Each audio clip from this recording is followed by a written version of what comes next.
அன்புக்குரியவர்களே, தேம்பாவணியுடைய கதை எப்படி பிறந்தது என்பதை சொல்லுகிற வகையிலே இன்றைய செய்யுள் நமக்கு அமைகிறது. அது என்ன என்று சொன்னால், அன்னை மரியா தனக்கு பிடித்த ஒரு பெண்மணி, அவளுக்கு தன் பெயரையே சூட்டி அந்த பெயருக்கு ஏற்றவாறு வாழ்கிற அவளை முன்மாதிரியாக கொண்டு வளன் கதையை அவளுக்கு சொல்ல, அந்த பெண்மணி நமக்கு அந்த கதையை சொல்வது போன்று இந்த தேம்பாவணி அமைகிறது என்று சொல்கிறார். இளங்கொடி மாட்சி காட்ட இனியதன் நாமம் தந்து வளங்கொடு நட்பு காட்ட வரைவில வரங்கள் ஈந்தாள். விலங்கு ஒளி உடுத்த மேனி வெண்மதி மிதித்த பாதம் உலங்குகுடு சூட்டும் சென்னி உடையவள் பரமதாயே என்று அன்னை மரியாவை அவர் சிறப்பாக வாழ்த்துவதை பார்க்கிறோம்.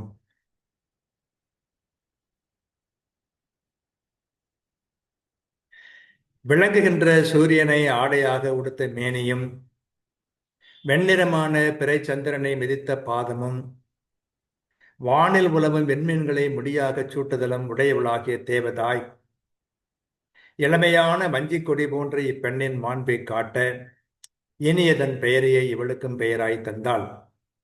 அருள்வளம் கொண்டு இவளோடு தனக்கு உள்ள நட்பு உறவை காட்ட எல்லையில்லாத வரங்களையும் இவளுக்கு தந்தாள் என்று பார்க்கிறோம்.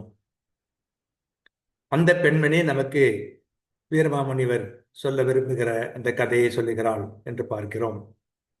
அன்னை மரியா ஒளிரும் கதிரவனை ஆடையாக அணிந்தவள், வெண் கதிர் வீசும் நிலவை காலடியில் மிதித்தவள், வெண்மீன்களை முடியாக சூடியவள். அத்தகைய பெருமை மிக்க கன்னி மரியா தனக்கு இனியவளான ஆரிய மரியாவுக்கு தனது பெயரை சூட்டினாள். அவள் வஞ்சிக்கடி போன்றவள். அருள் உறவு பொருந்திய அவளுக்கு இனிய வரங்கள் எண்ணற்றவை ஈந்தாள். வளனாரின் கதையை அன்னை மரியா இவளுக்கு சொன்னால் அந்த பெண்மணி சொல்வதாக தேம்பாவணி அமைகிறது. அந்த அருமையான காட்சியை நாம் இங்கொழுது பார்க்கிறோம்.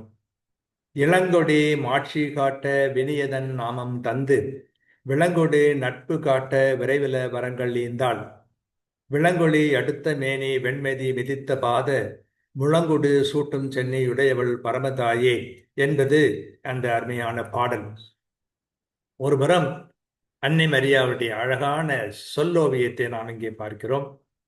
மற்றொரு புறம் தேம்பாவணியின் மூலம் என்ன என்பதை வீரமாமுனிவருக்கு உணர்த்துவதை பார்க்கிறோம். இதை நாம் ரசித்து மகிழ்வோமாக. வாழ்க.